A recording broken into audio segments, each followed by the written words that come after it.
Coalition government which has been overrun by personal ambition, infighting and corrupt processes.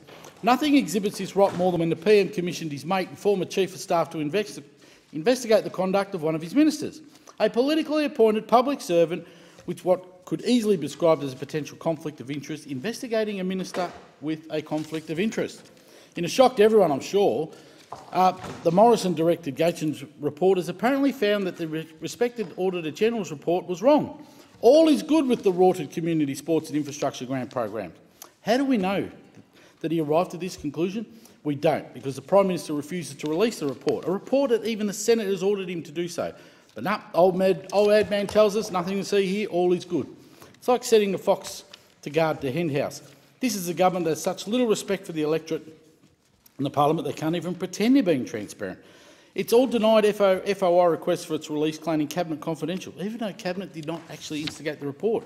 This is why Labor has been calling for a federal ICAC, because this government is not being honest with the Australian people. Speaker, Australians are being crippled under the weight of falling real wages.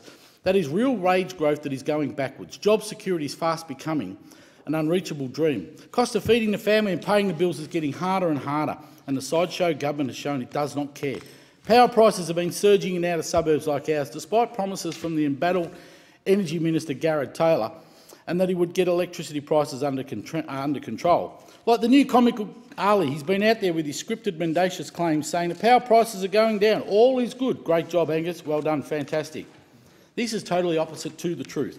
Even last month, we received letters from providers telling us about more price hikes which are hurting Australian families. I guess, to be fair, he's been too distracted saving his own backside to look out for the people who put him there in the first place.